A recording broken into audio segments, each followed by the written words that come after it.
Góðan daginn, kæru vinir, og velkomin. Við erum að fara í einhverja ferð sem við vitum kannski ekki alveg hvernig endar. En það er nú ekkert óalgengt með ferðir að fæstar þeirra vitum við hvernig endar. En við sem eigum Jesú og þekkjum, trúum og treystum honum, vitum að aldrei getur verið að ræða en eina óvissuferð þegar að Drottinn annars vegar, því að hann veit það sem við svona yfirleitt vitum ekki. Og það er einn lærdómur sem við fáum út úr þessu öllu saman, að hann fer þangað sem er gott fyrir okkur að vera á, vita og þekkja betur. Það er það sem hann er alltaf að imprenta í hjartað okkar og gerir að verkum að trúin ítir á okkur að rækta sig daglega eins og við erum alltaf að tala hér og ég held að sé nú ekki margir sem að mæla gegn svona orðum. Ég veit ekki hvernig trúaður maður í raun og veru gæti það þó hann feginn vildi. Annað er síðan hvað hann gerir og hvort hann ástundi sína trú eins og á að gera.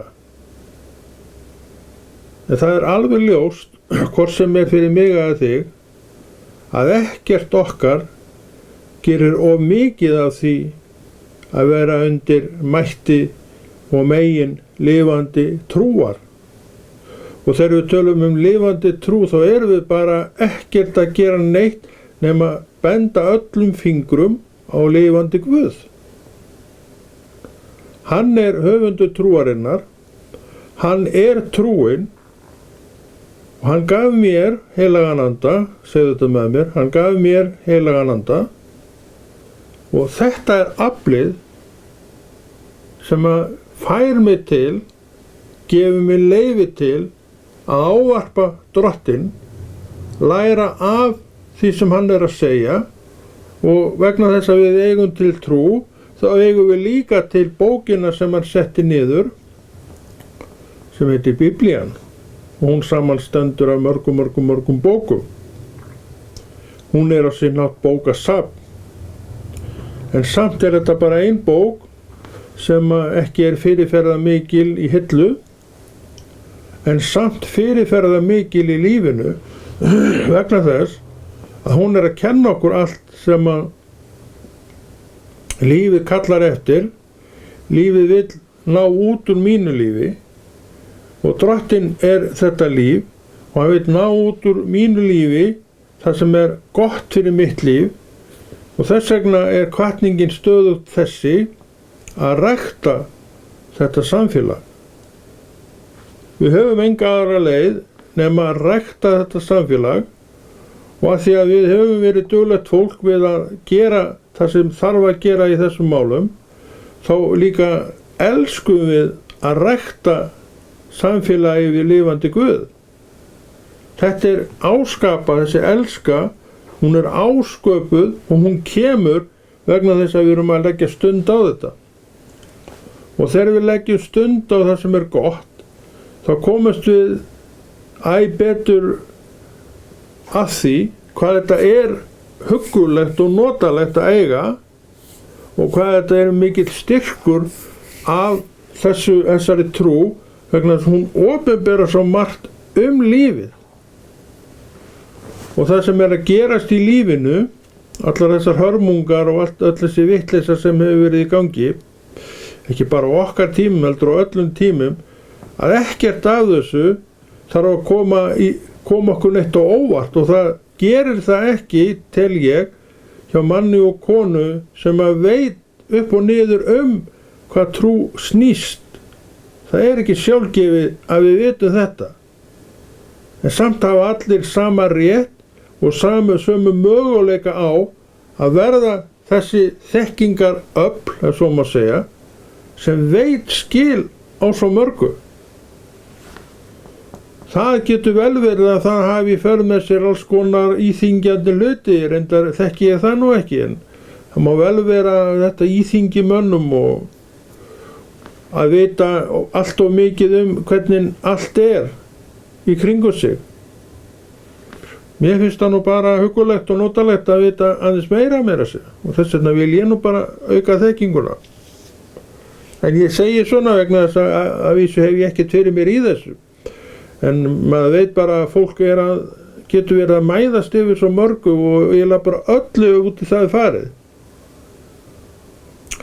En trúin vill sem sagt að þú sért í jafnvægi í öllum málum og þú takir hverju sem með þenni stóísku ró. Það hún, þessi stóíska ró sem að trúin vill gefa. Þegar maður segir stóíska ró, þá maður bara að tala það sem að þetta jafnaðargeð sem að Drottinn vill gefa.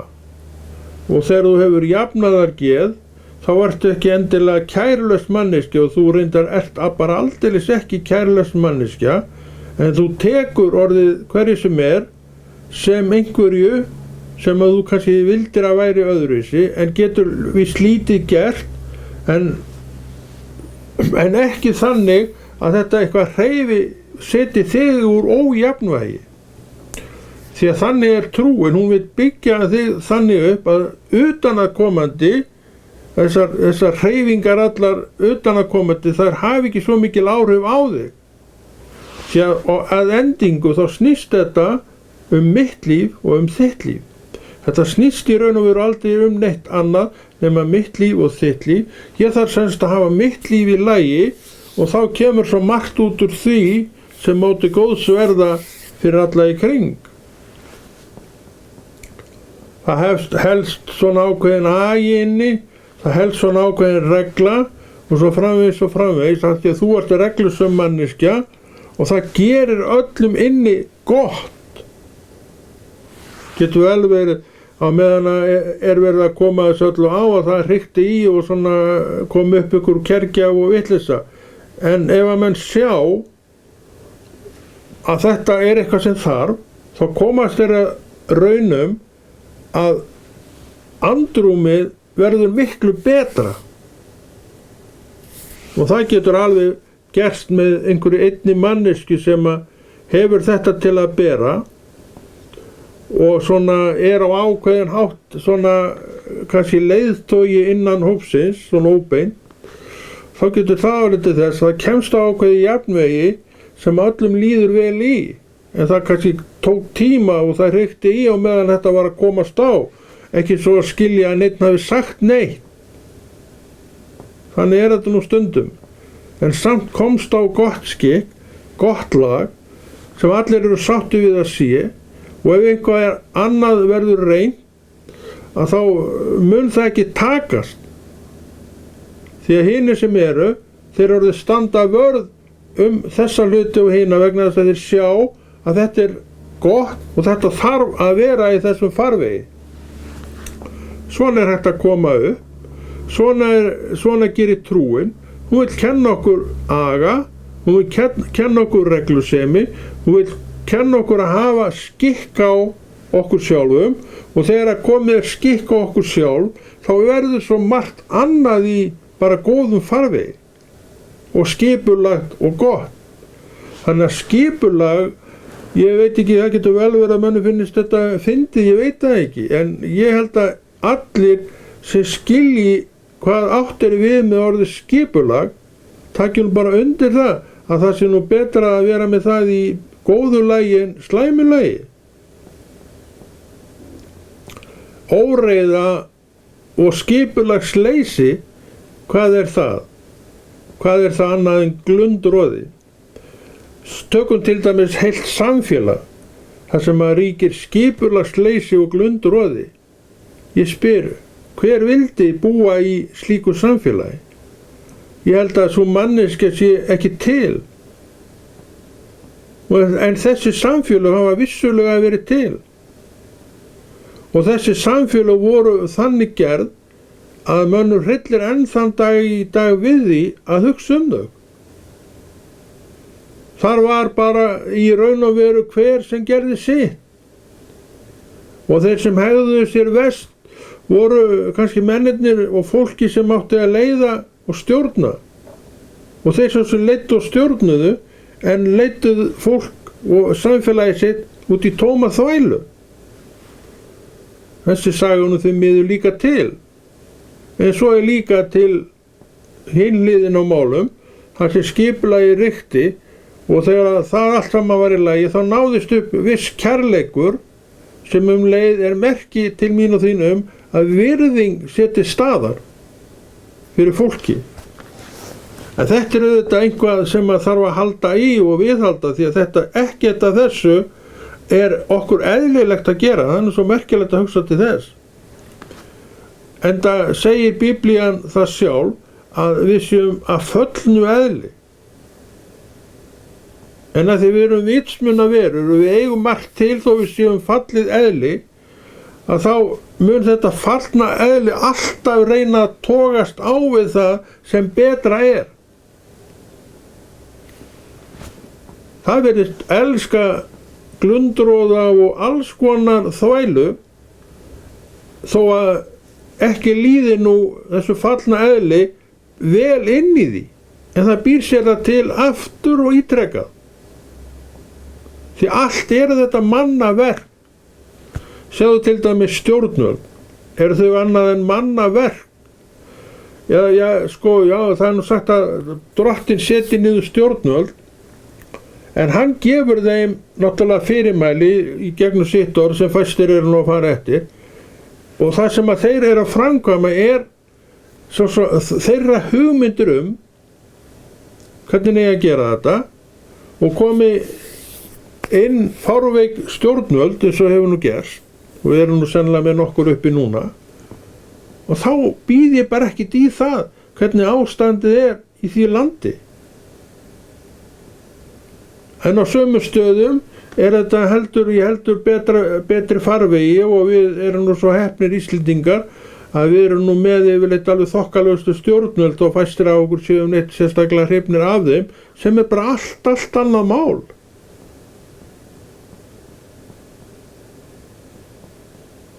Við sem erum ekki ánað með stjórnvöldin okkar, ég held við séum bara ekki ánað með margt, ef svo er það annars?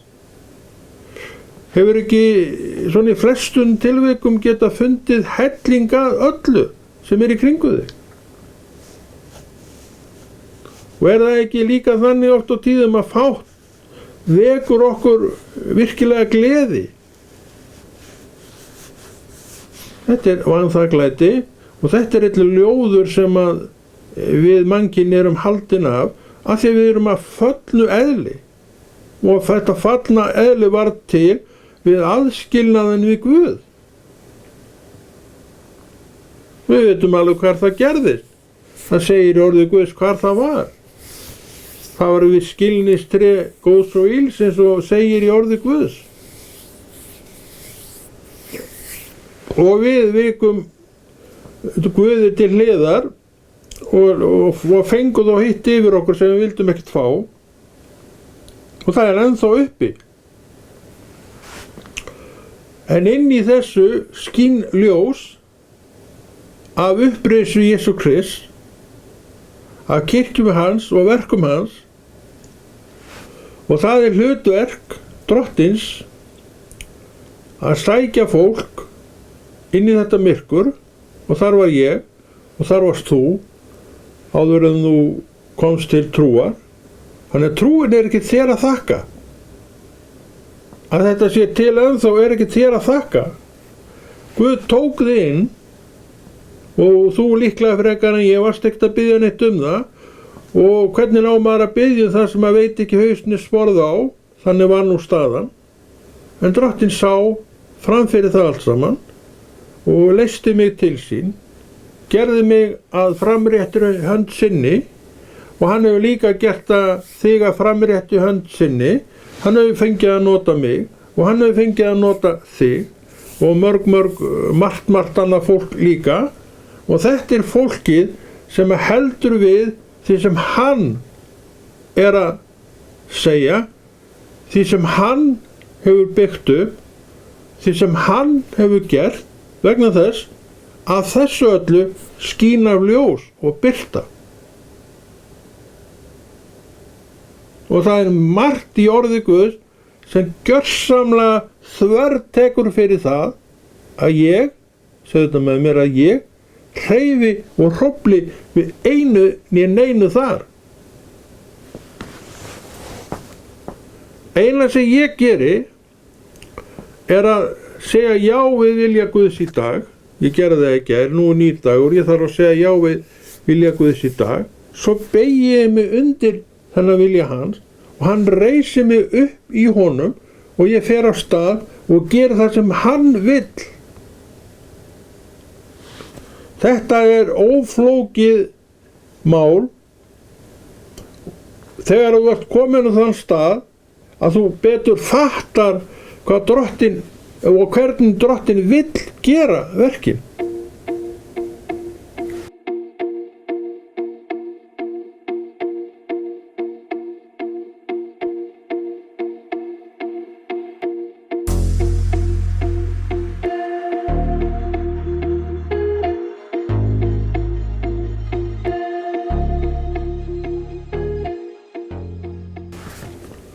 Og þú sérð og ert ekkert að gera neitt lítið úr sjálfum þér, takk eftir því, að þú verður til að allt sé rétt gert, Guðs vilji í framkvæmd, að gera það eins og Drottinn vill gera þig, gera verkin. Eins og ég var að segja það, þetta er engin áfellisdómur fyrir hvorki mig eða þig að tala með þessum hætti.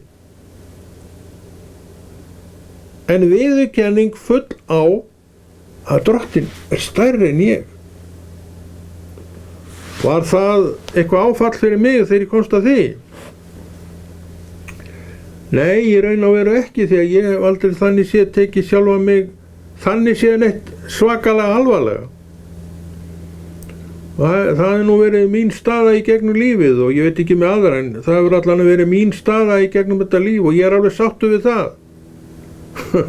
Ég hef alltaf verið bara með sjálfa mig með báðar fætur á jörðinu og þannig hefur líf mitt verið. Og eins og ég hef margoft sagt hér, að þá er langt síðan ég vissi hvar ég stæði.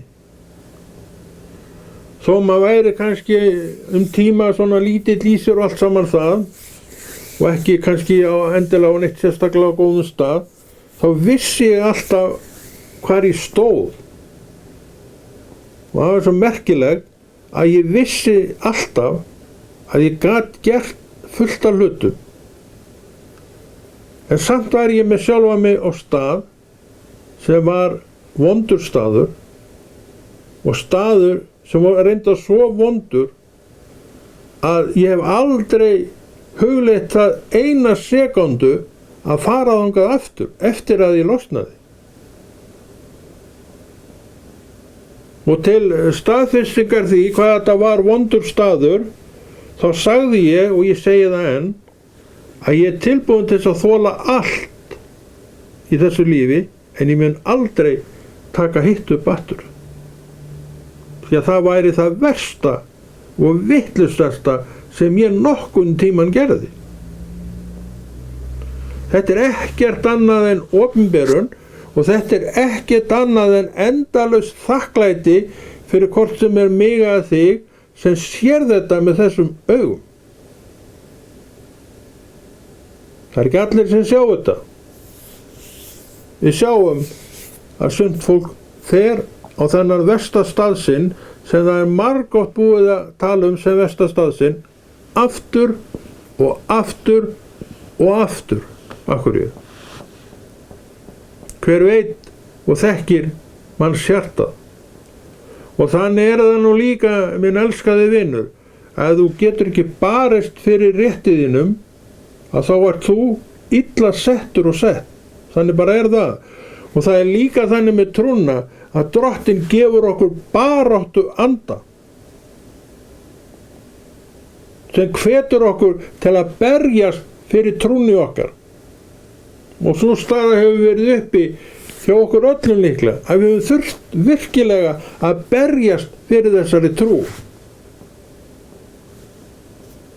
Þannig að heigullin, hann er ekki, hann ætti ekki, eða ég held hann sé ekki til staðar í ranni Drottins.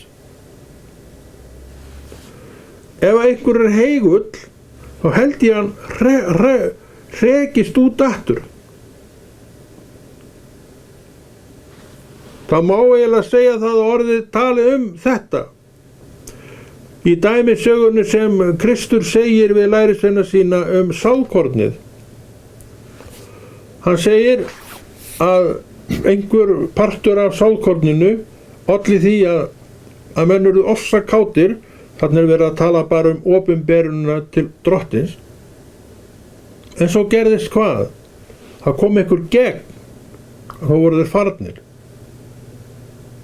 Voru þetta þessir hugleysingjar sem við vorum að tala áðan? Já, ég spyr sjálfa mig að því, hvort svo hafi verið. En ég veit að þetta er ekki leiðin. Þú verður að geta barist fyrir því sem þú átt. Ef að þú berst ekki fyrir því, fyrir þína parta, þá getur þú gleymt því, það gerir það engin annar.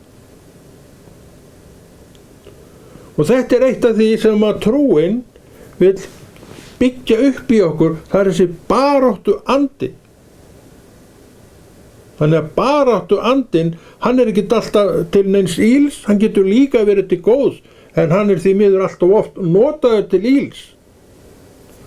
Og nú getum við bent á þessa isma sem eru út allt, alltaf að skjóta upp rótunum sem eiga að vera svona í líkingu frelsarans, og við veitum að þeir eru nú orðnir allmargir í veröldinni svona í gegnum söguna.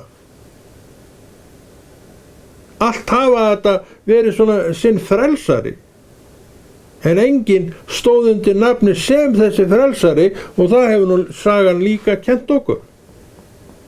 Ég veit ekki hvar við eigum að byrja, en sennilega eru þeir óteljandi orðnir þessi frelsarar sem komu upp í nafni isma, og menn aðhylltust, fylgdu og dóu með. Sumir, allt og margir. En þeir börðust fyrir þessu, mundu það. Ég berst ekki fyrir þessu, því lofa ég þér. En ég er tilbúin til þess að berjast fyrir minni trú. Vegna þess að það er það eina sem að ég vil halda í. Það er þessi trú. Það er það eina sem ég vil alls ekki missa og alls ekki sleppa. Og þá er bara eitt eftir, að þá ert ég raun að gefa yfirlýsingum það, að þú sér tilbúin til þess að hafa fyrir þinni trú eins og þarf. Nú er ekkert verið að tala að berjast með núum og nefum og neinu svoleiðis, það tilheyrir ekki kristinni trú. Segir Drottinn enda það þegar þeir komu að taka hann í Getsemanni garðinum, og Pétur, hann greip sverðs og sneið hægra eyrað af einum þjóni sem Malkus hét, sem var í andstæðingahópnum. En hvað sagði Kristur við Pétur? Slíðra sverðið. Með öðrum orðum hefði hann getað sagt, Pétur, við vinnum ekki svona. Hefði hann leyft honum þetta, hefði hann ekki sagt þetta, þá hefði við í stað getað sagt, hver er þó munurinn á þessu ef að þeim leyfist að grípa til sverðs og höggva andstæðinginn hvern og eftir öðrum út í það færið og kannski falla sjálfur. Og hver væri þó munurinn? Hann væri enginn uppstaðið. Þannig að Drottinn vissi þetta. Þess vegna skildi hann eftir þessa kennslu. Pétur, slíðraðu sverðið.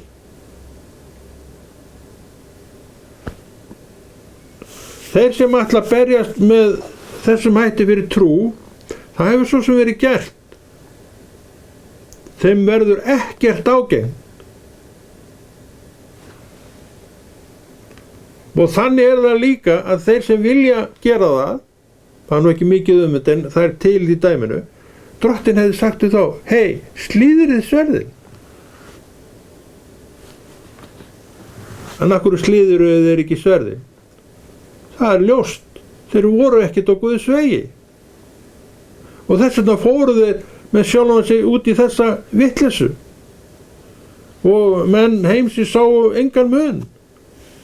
En Drottinn segir að það eigi að vera skýr og greinilegu munur á því sem að hans menn að gera og því sem að heimurinn að gera. Við vitum alveg hvað heimurinn að gera. En vitum við hvað kirkjunarmenn að gera? Sjáum við einhvern mun? Ég bið að svo sé já. Því að þessi munur til. Þess vegna erum við að læra af Jesú. Læra upp úr orðinu. Sjá hvernig hann vill að þetta sé gert. Og við í okkar veika mætti biðjum Drottinn að aðstoða okkur við þetta. Akkur. Að við þurfum aðstoð við þessi verk. Þó við séum heil í okkar trú og þó við séum það sem við séum í Guði í sannleika, þá lofa ég þér því að þú munt þurfa að hafa fyrir öllu þessu. Vegna þess að kollurinn þinn, alveg sem minn, að glíma við alls konar. Og þar ekki alltaf fyrirgefningin það fyrsta sem kemur. Þar heldur ekki alltaf það fyrsta sem kemur orð Drottins. Við skulum bara nefna nafnið mitt, Konráð slíðraði sverðið. Við erum ótrúlega oft með þessa hugsun sem fyrstu hugsun. En við gerum það ekki sem annað mál. En þessi hugsun til staðar. Og hvað svo? Við grípum til trúarinnar vegna þess að hún svo nálægt okkur. Við segjum, Drottinn, hjálpaðu mér við að framkvæma þinn vilja samkvæmt þínu vilja. Og þetta trúarhróp og ekkert annað komið vegna þess að þú átt til trú og þú hefur verið að rækta þína trú. Þannig vinnst þetta. Maður sem ræktar ekki sína trú verður í fyrsta lagi alltaf barn í sinni trú og nær aldrei að sjá það sem Drottinn vill sýna og við sem lengra erum komnir segjum þetta var mikilvægt að sjá þetta. Við sáum vegna þess að við gengum, við lærðum, við lögðum á okkur og við erfiðum og við börðustum fyrir því sem var gott. Og hvað það besta sem þú berst fyrir sjálfa þig? Þín eigin trú það besta. Og með hana í sér vaxandi þá gerist svo margt gott og það fer að skína af þínu verkum, af þinni trú. Segir enda í bréfi, var það ekki Júdasarbréfi, þið fyrirgefið en ég man svo illa nöfn, alveg skelfilegt. Ég held að það hafi verið Júdasarbréfinu þegar hann var að segja við einhvern mann, sýn mér trúr þína án verka og ég skal sýna þér trúna af verkunum. Þetta frábært. Og ef við skoðum þessi vers betur, þá sjáum við í þeim alveg hellingskennslu. Magnaða kennslu sem allir munu njóta góðs af sem að taka við. En þetta allt saman vegna þess að Drottinn að gefa þér opinberun. Þannig að þú aðskilur ekki lifandi Guð frá þessum verkum, þessum verkferli. Það ekki hægt. Kannski það vegna þess að trúin svona máttlaus, eða svona, hún náttúrulega aldrei máttlaus. Hún getur verið máttlaus í mér að ég leyfi henni ekki að starfa rétt. Ég með alls konar eitthvað að blanda út í þetta eitthvað sem á ekki að vera það og hún bara kúast að því. Nei, vinn mínir, við þurfum ekkert að hjálpa Drottni neitt við orðið hans. Við trúar uppbygginguna. Leifum honum bara eiga það og gera það fyrir okkur sem hann vill að gera. Það sem við skulum gera, við beygjum okkur undir vilja Guðs í auðmýkt, þá reisir hún okkur upp í sér. Það afl sem enginn fær staðist. Og þetta krafturinn sem gerir mér kleift að ganga enn einn daginn í trúnni á Jesú Krist. Og ég get lofað þér því að ég ekki merkilegri maður en þú. Og ég heldur ekkert ómerkilegri, en ekkert verið að tala það. Þetta snýst ekkert einstaklingin, nema að því leyti til hvernig hann aktar og hegðar sér gagnvart lifandi Guði. Það allt málið. Og þess vegna erum við með kennslu eftir kennslu, ræðu eftir ræðu nákvæmlega þessi efni. Það kemur kraftur af því þegar þú boðar orðið eins og á að boða það. Það býr kraftur í orðinu, en ekki innskotum mínum inn í þetta sama orð. Það veikir það. Og það gerir það máttlaust, gagnslaust í raun og veru,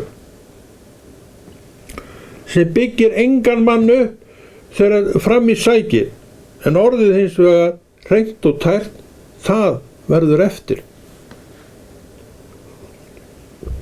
Og veistu hvað hefur gert þig að þessari Guðs manneski sem þú þó ert, og ég þakka Guði fyrir að sé. Það orðið sem þú fékkst hreint og tært. Það hefur gert þig að þessu. Ekki öll flottu verkiðin sem að Drottinn sjálfsagt metur, og ég bið að hann meti fyrir þig, og ég bið að hann meti fyrir mig. Heldur það trúin mín og játunin að Jesús Drottinn. Þetta vegabréfið mitt inn í ríki Guðs og himnum þegar allt verður gert upp. Jesús Drottinn. Hvað ég gerði, hvað ég sagði, það skal því allt byggjast á þessu: Jesús Drottinn.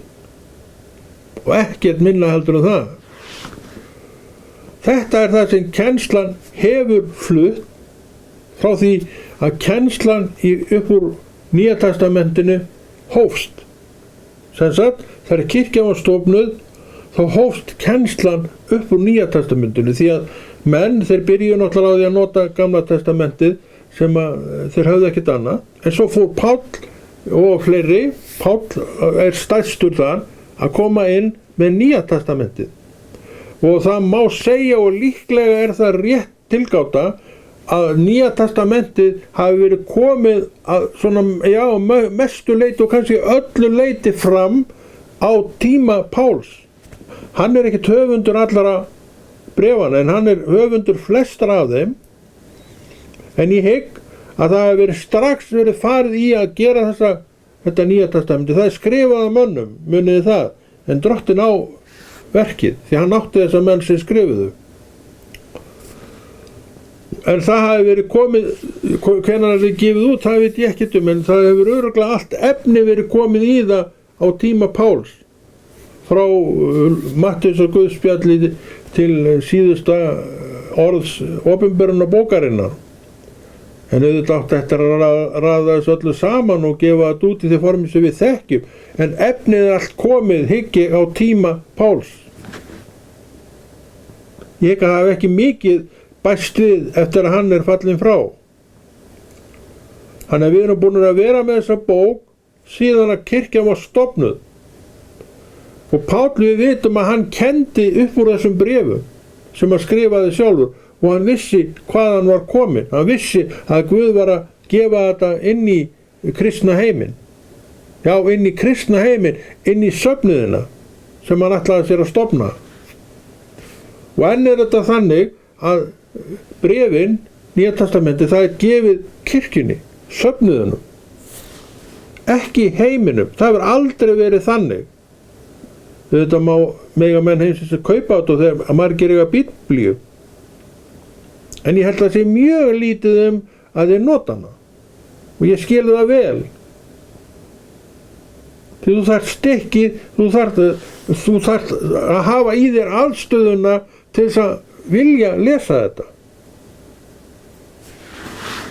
Eins og ég oft líka talað þá man ég eftir því þegar ég eitthvað 10-12 ára líklega, já 11-12 ára, var búinn að fá Nýja testamenti litla kverið, ég vildi nú eiga það ennþá, en á ekki, og ég leit aldrei í þetta. Ég man eftir því, þetta var geymt inn í skáp, mamma sá að geyma þetta fyrir okkur, og hún geymdi svona ýmislegt í smjörlíkiskossunum sem muna kannski eftir þeim.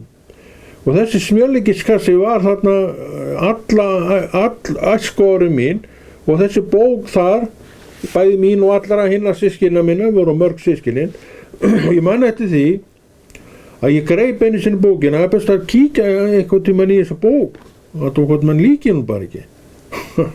Og ég opna og ég byrja að lesa og ég var bara Jesú, eins og ég sagði þá. Ég lokaði hann og ég kíkti aldrei í hann aftur. Ekki bara fyrir það bil sem ég að frelsast. Og það var 89 sem að það gerðist. Hitt svona 66-7 geti ég trúa. 65-6. Þannig þið sjáu að það líða allmörg ár þarna á milli. En samt eitthvað blundaði í manni að gera þetta, því annars hefði ég ekki gert það. Og komst að raunum að þetta var bara Jesú, og hún ekki mikið verið í þetta. Ég sá ekki þetta nafn eins og ég síðar sá, og það er alveg eðlilegt, því ég hafði ekki skilyrði þá sem ég hafði seinna. Og ef þú ert ekki með þessi skilyrði, þá segir þú bara Jesú, ég er ekkert gaman að þessu maður. Það er betur að horfa á Kompot eða þarna Róhæti eða hvað þetta hétt þarna, sem að kannasjónvarpið var að sína og við allaveg gleyptum í okkur. En þetta ekki orðið ágætt okkur í dag, og Konráð Rúnar Hlöðsson þakka fyrir sig og heldur þessu góða verki Drottins áfram.